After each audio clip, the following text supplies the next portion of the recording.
Hello, everyone, and welcome back to English Nest. I'm Mia, and I'm here with Max.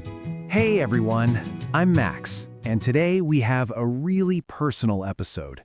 We are talking about feelings and emotions in English. Max, how are you actually feeling today? Ha! Putting you on the spot immediately. I am feeling pretty good today, actually. Energized. Energized, full of energy, ready to do things. I slept well, I had a good run this morning, so yes, energized. I love that. I am feeling content today. Content. Tell us what that means. Content is a quiet kind of happy, not jumping up and down excited. Just peacefully satisfied. Exactly. Everything is fine. I have my coffee. The sun is out. I feel content. That is such a nice feeling, actually. It does not get talked about enough. People always want to feel excited or thrilled. Thrilled. Extremely happy. Like something amazing just happened. I was absolutely thrilled when I got my first big client. That is a big difference from content. Huge difference. Content is quiet. Thrilled is loud. And then there is ecstatic, which is even bigger than thrilled. Ecstatic is overwhelming happiness, almost hard to contain. I was ecstatic when my team won the championship in college. Running around ecstatic. Embarrassingly ecstatic. Ha, that is the best kind. Now let's talk about the harder feelings, because those are important too. Have you ever felt really frustrated, Max? Tell us about a time. Oh, absolutely. I had a project at work last year that kept hitting obstacles. Obstacles. Things that block your progress. Every week something went wrong.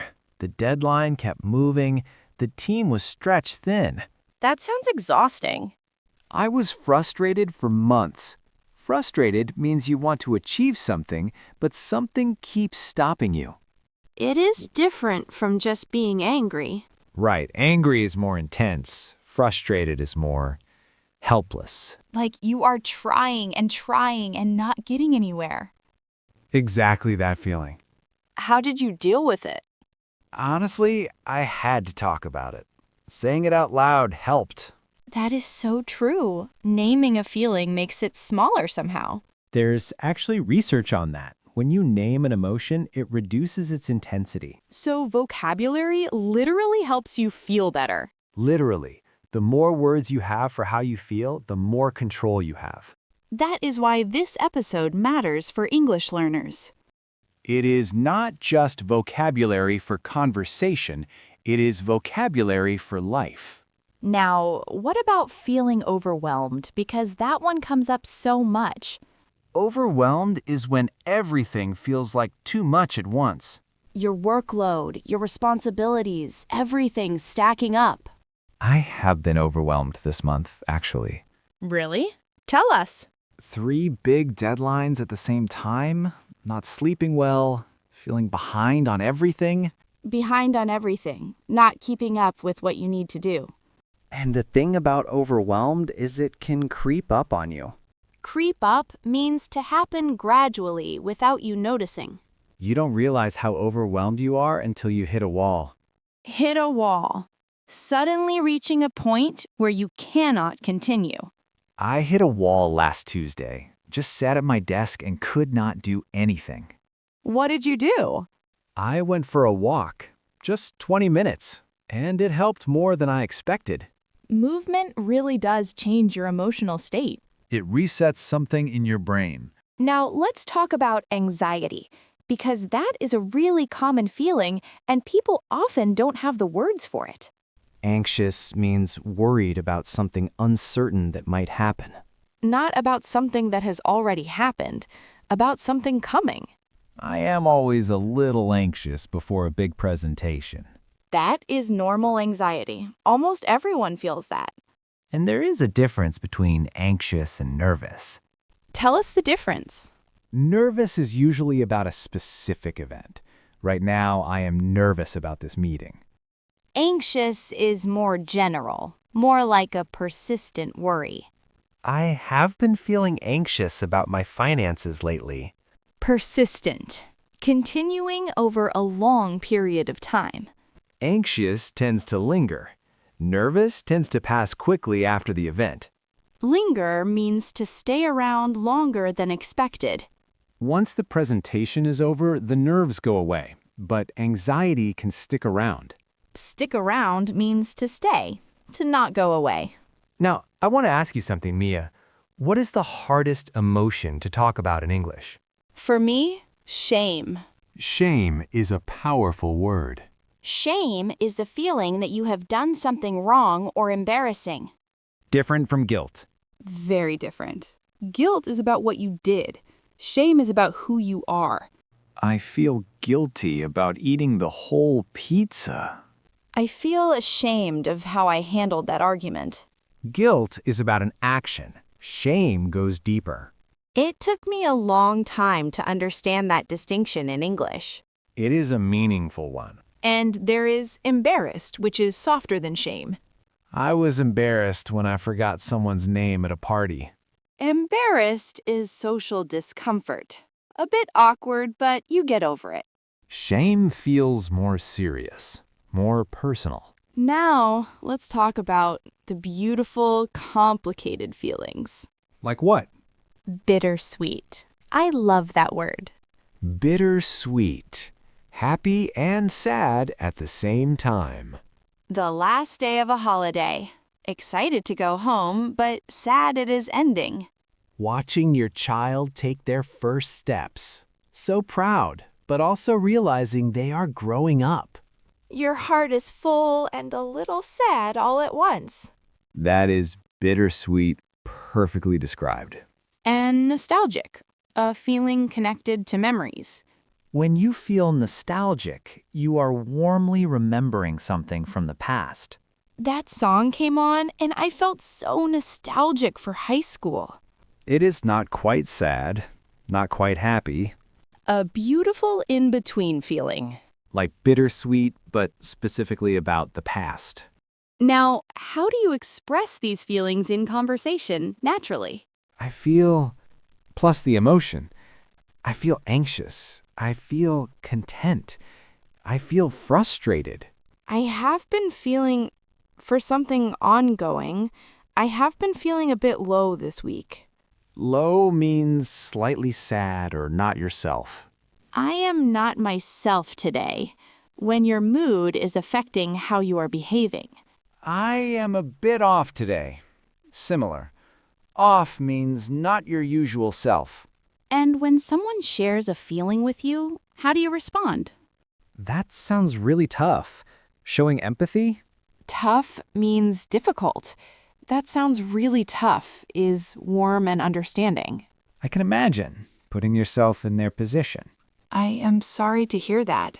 Sincere means genuinely meant, not just polite words. What's going on? Inviting them to share more if they want to. Are you okay? The simplest, most common check-in in English. And sometimes the best response is just, I hear you. I hear you means I am listening and I understand. Not trying to fix it, not giving advice, just acknowledging. Acknowledging someone's feelings is so powerful. And in English, there are beautiful phrases for that. That makes total sense. Of course you feel that way. I get it. Very casual. I completely understand what you mean. You are not alone in that. Meaning, other people feel this way too. You are not strange for feeling it. Let's also talk about how feelings show up in the body. Because describing a feeling physically makes it so vivid. Vivid means very clear and easy to imagine. My heart was racing, a fast heartbeat from excitement or fear. My stomach dropped. That sudden sinking feeling when you get bad news. I felt a knot in my stomach, tension sitting in your stomach before something difficult. Knot, like a rope tied tightly. My hands were shaking, trembling from nerves or cold. I was speechless. No words came because the emotion was too big. That happened to me once when I got completely unexpected good news. You just freeze. Mind went completely blank. Mind went blank means suddenly unable to think or remember anything. I was moved, emotionally affected in a deep way. That speech moved me. The film was deeply moving. Moving means causing strong emotional feelings. It is such a beautiful way to compliment something. Now, expressing emotions at work, because that is its own situation. English speakers at work tend to be quite measured about emotions. Measured means careful and controlled. You would not say, I am absolutely furious in a meeting. Unless things are very serious.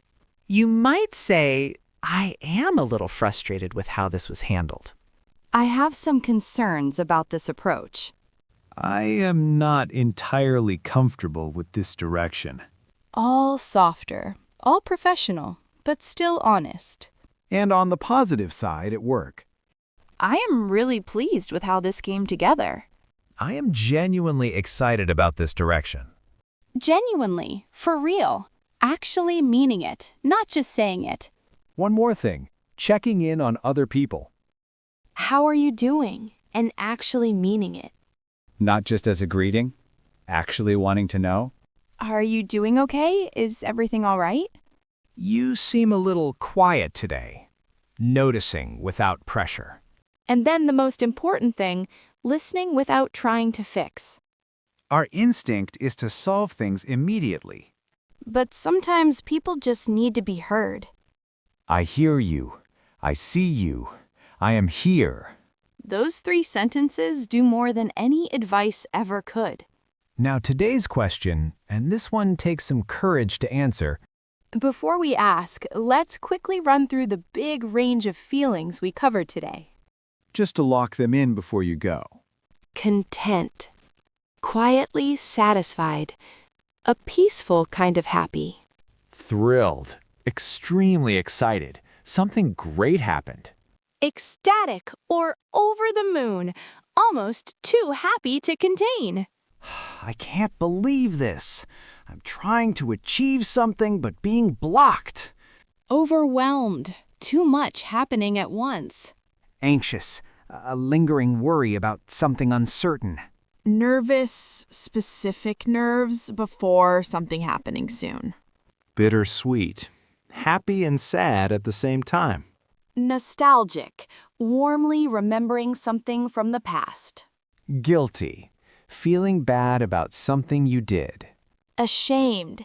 A deeper feeling connected to who you are. Embarrassed, social awkwardness, uncomfortable in a moment. Moved. Emotionally affected in a deep way. And the body phrases, heart racing, stomach dropping, knot in my stomach. These make your feelings come alive in conversation. Now today's question, and this one takes some courage to answer. How are you feeling right now? In English. Pick one word from today and use it in a sentence. You can be honest. This is a safe space. If you are enjoying English Nest, please subscribe right now. We upload a brand new episode every single day. Leave your feeling in the comments. We read every single one, and we appreciate you being here. Hit the like button, share with a friend learning English, and we will see you in the next episode. Take care of yourselves, everyone. See you next time.